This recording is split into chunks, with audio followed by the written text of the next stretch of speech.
Assalamualaikum, selamat datang kembali di channel MA Tech. Nah, kali ini kita akan unboxing HP murah lagi ya. Saya dapat seharga 800 ribuan dan speknya lumayan. Layarnya udah Full HD Plus, pakai prosesor Snapdragon. Kira-kira ini HP apa? Yuk lanjut kita buka aja.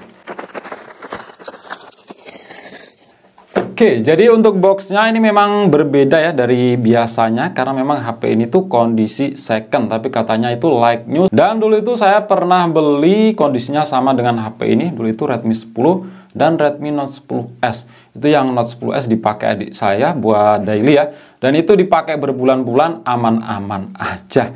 Untuk HP ini adalah Redmi 9T.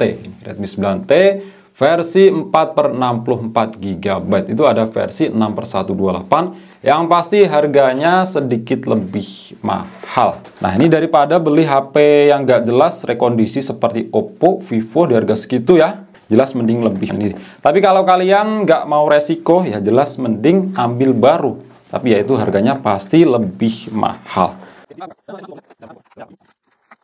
Dan ini tuh dapatnya HP aja ya, alias batangan, nggak ada aksesoris lain. Kita cek untuk fisiknya, dan di sini tuh ada stiker IMEI. Cuma stiker IMEI-nya ini berbeda dengan HP kondisi baru ya. Ini nggak tahu secondnya itu X demo atau sampel toko atau apalah ya. Yang jelas di sini kondisinya itu masih sangat bagus. Untuk fisiknya ini masih memang mulus banget. Nah, beli HP dengan kondisi seperti ini untuk harga di bawah sejuta itu masih oke lah ya. Tapi kalau udah di atas sejuta itu ya mikir-mikir lagi. Karena untuk sekarang itu pilihannya banyak banget dan speknya udah bagus-bagus. Nah, kita cek untuk sisi persisinya ya. Di samping kanan ini ada tombol power yang sekaligus juga menjadi sensor media sidik jari. Di sini ada tombol pengatur volume. Terus di sisi atas ada secondary microphone, ya secondary microphone. Terus lubang jack audio 3,5 mm, secondary karena HP ini tuh punya dual speaker.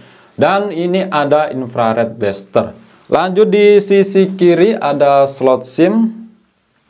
Kita cek. Nah, di sini punya tipe triple slot ya, bukan hybrid. Dan untuk jaringan harusnya sih aman ya, karena ini X resmi. Dulu Note 10S dipakai beberapa bulan itu nggak ada kendala untuk jaringan. Lanjut di sisi bawah ada lubang untuk mikrofon, port USB Type-C, dan lubang untuk speaker. Di bagian belakang ada tulisan gede Redmi. Terus di sini ada 4 kamera. Ini 4 ya. Dan mantapnya di sini tuh ada kamera ultrawide. Lensa utamanya itu beresolusi 48 megapiksel. Terus yang dua yang kecil ini lensa depth dan juga lensa makro. Di sini ada LED plus. Untuk back covernya jelas di sini berbahan dari plastik ya, plastik. Dan yang saya suka di sini tuh gak gampang meninggalkan bekas sidik jari. Dan seperti ada pancaran cahaya yang berpusat dari housing kameranya. Dan di bagian depan ini nggak ada screen protector yang menempel ya. Ada kamera depan, lubang untuk earpiece, dan sensor-sensor. Yuk, lanjut kita nyalakan.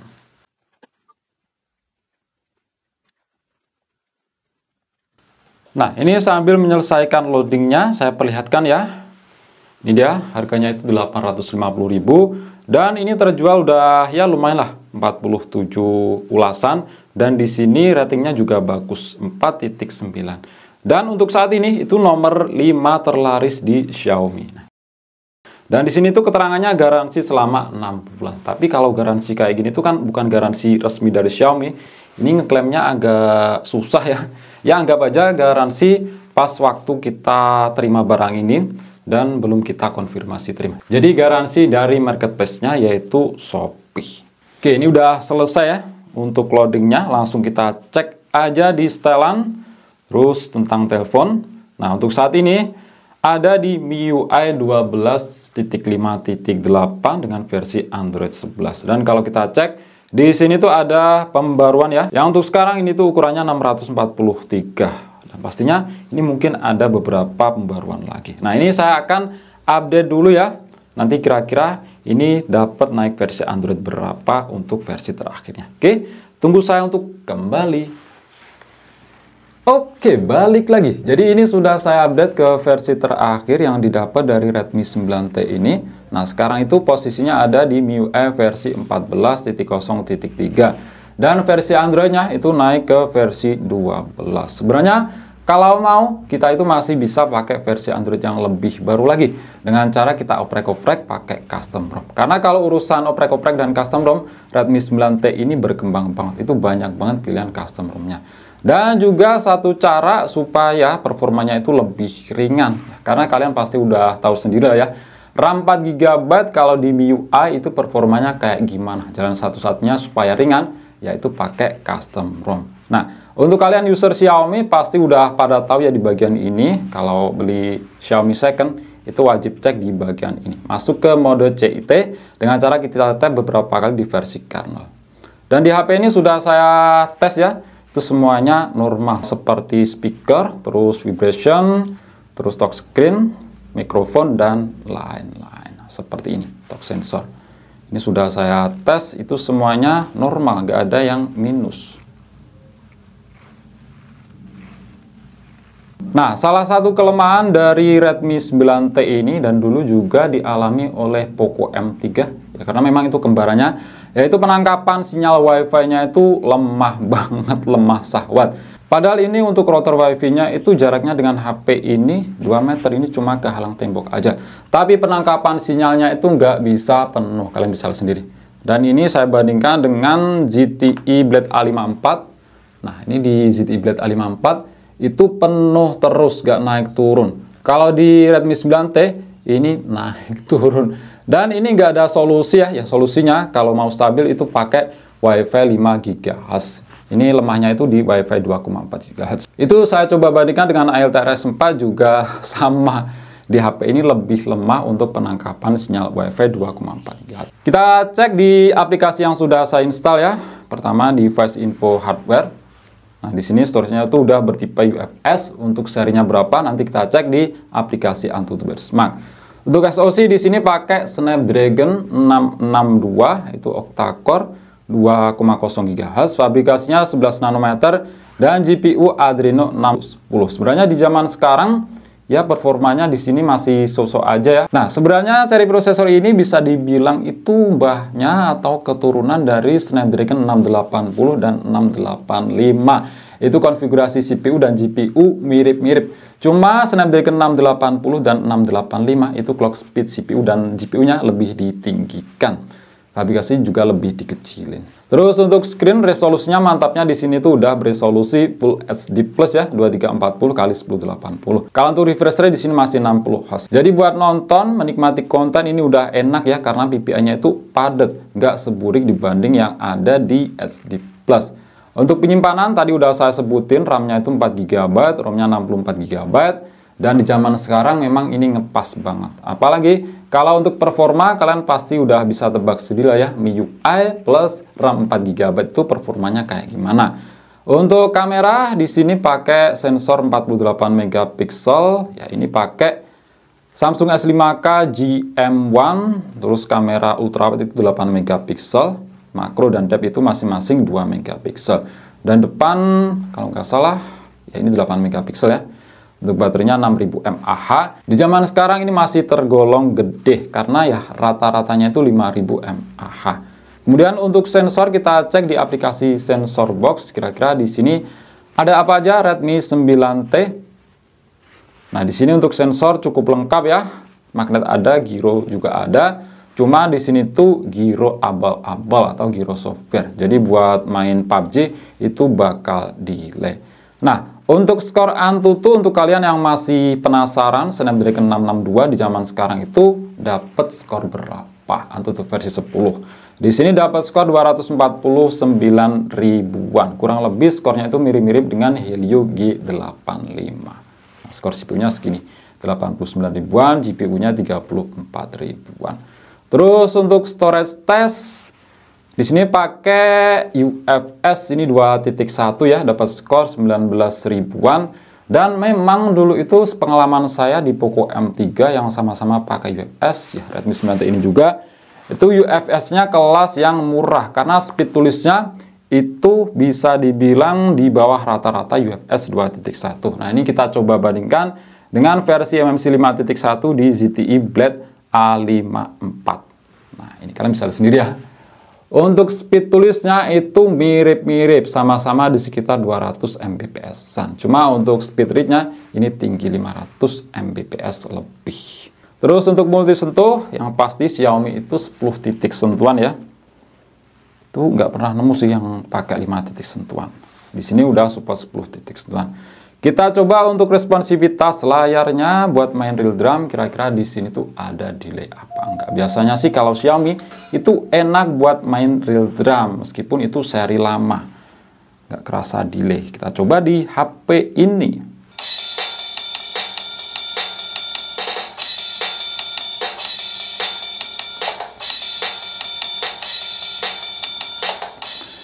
Di sini buat main real drum udah mantep ya, enak banget, gak kerasa delay.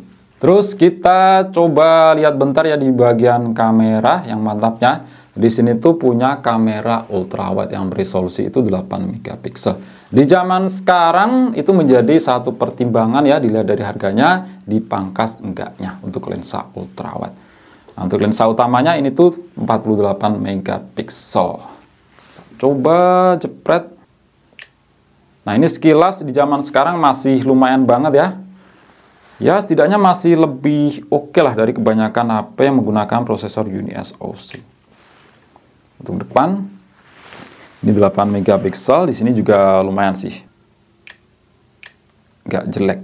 Untuk perekaman video, ini seperti Snapdragon 680, 685. Itu untuk ISP-nya memang mentok di resolusi Full HD aja. Sama juga di HP ini Snapdragon 662. Kalau Snapdragon 660, 665 itu masih bisa rekam di resolusi 4K.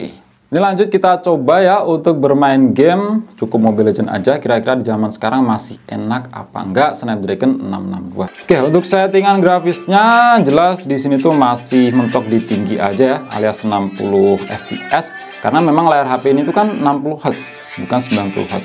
Untuk grafisnya ini kita atur di tinggi aja sih. Kalau di ultra, itu pengalaman pakai di Snapdragon 662 di zaman sekarang memang agak keberatan. Jadi atur di tinggi aja. Nah, ini udah masuk ke dalam gamenya. Tadi tuh banyakkan ngomong ya mati.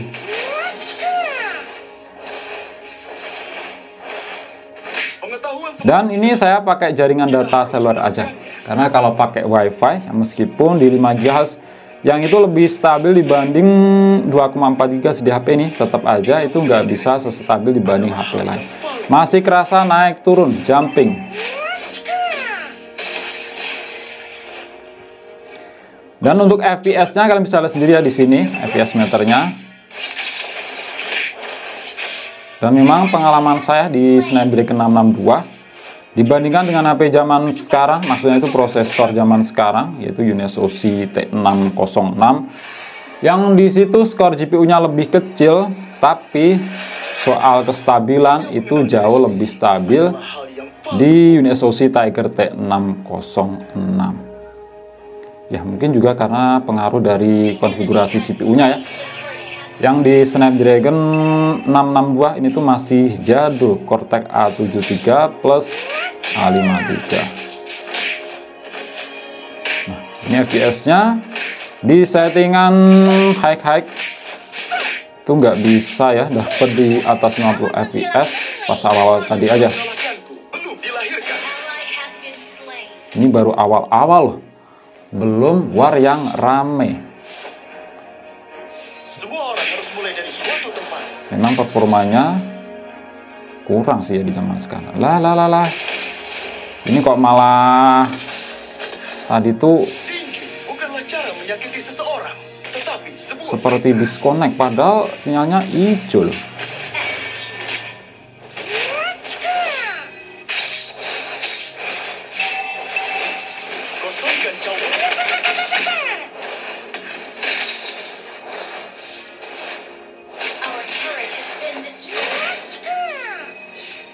Aduh, ini mau mati dikeroyok. Aduh, mati beneran kan. Dari level ini udah ketinggalan cuy. Nah, tuh. Lah, malah nggak di tower deh. Tuh, dikeroyok lagi. Nggak apa-apa lah.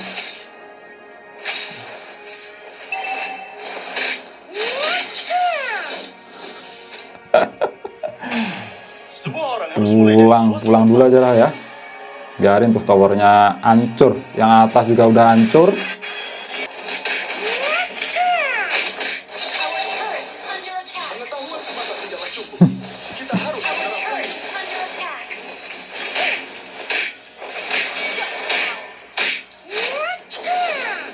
Tuh FPS-nya di sekitar 30-an FPS.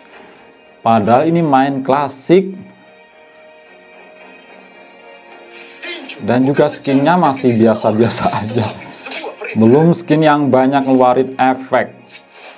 Dan main di rank yang itu sering war rame. Ini bakal lebih nggak enak ya untuk naik turun FPS-nya. Ngapain tuh?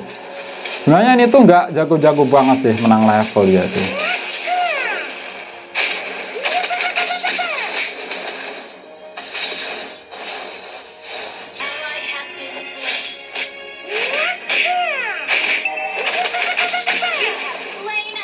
Dapat satu nih. Pantang menyerah ya guys. Main sampai end ya, sampai kalah. Nanti kita lihat untuk rata-rata FPS-nya main selama berapa menit.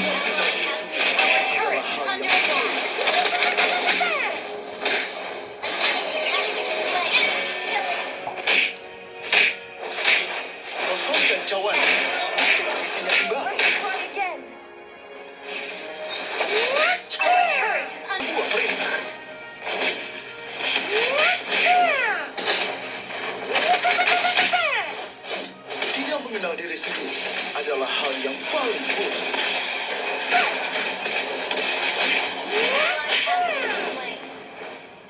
Tuh, padahal cuma 3 hero aja FPS. Dropnya cukup perasa parah ya.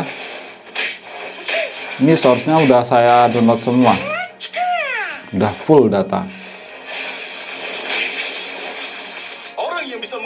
Nah, ini hampir end ya. Cuma 14 menit aja udah hampir end.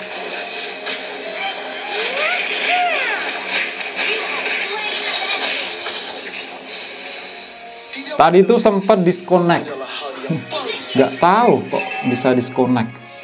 Padahal di sini saya pakai kartu Telkomsel dan lancar loh biasanya di HP lain.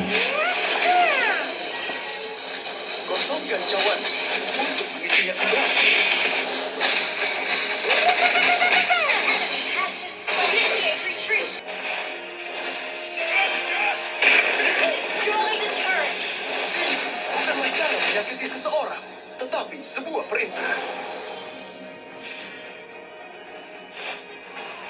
Request backup.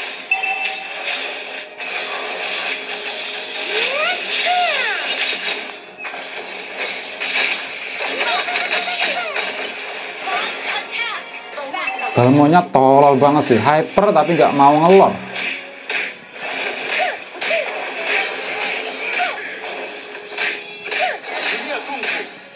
Ini curi musuh baru tahu rasa. Malah keriset ini, ntar udah selamat.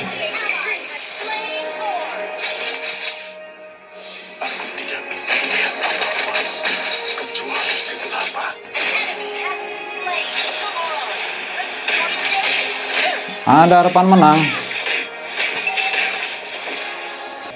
Semua orang harus mulai dari suatu tempat.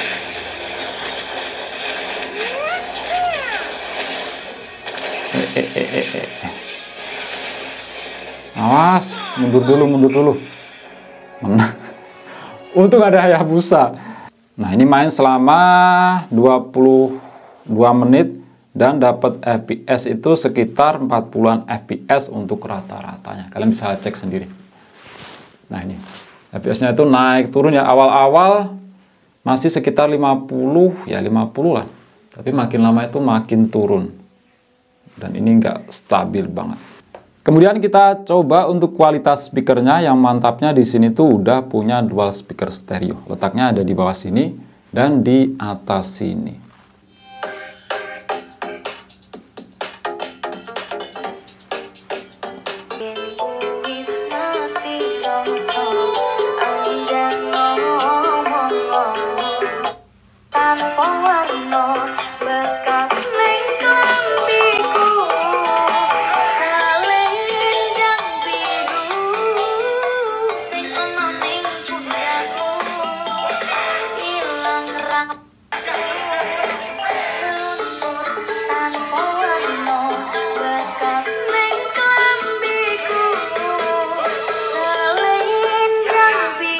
Nah, untuk kualitas speakernya saya akui ya di sini tuh enak dibandingkan dengan HP zaman sekarang yang biasanya itu punya dual speaker stereo di harga 1 jutaan ya, maksudnya di bawah 2 jutaan masih lebih enakan di HP ini. Detailnya tuh masih dapet, karakternya juga clear, bassnya juga di sini masih keluar, nggak cempreng.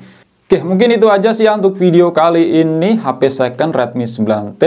Saya dapat cuma 800 ribuan pakai Snapdragon 662. Terus layarnya udah beresolusi Full HD+, dual speaker stereo, baterainya gede 6000 mAh. Sebenarnya ini bisa jadi recommended kalau kalian dapatnya itu bener-bener yang bagus ya, nggak ada minus. Karena ya speknya lumayan. Bisa jadi nggak recommended juga kalau kalian dapat minus, karena ya ini kan HP second. Bisa juga kalian itu apes, karena apes nggak ada dalam kalender. Oke? Itu aja, klik like jika kalian suka dan share jika kalian rasa video ini bermanfaat. Kita jumpa di video selanjutnya dan wassalamualaikum warahmatullahi wabarakatuh.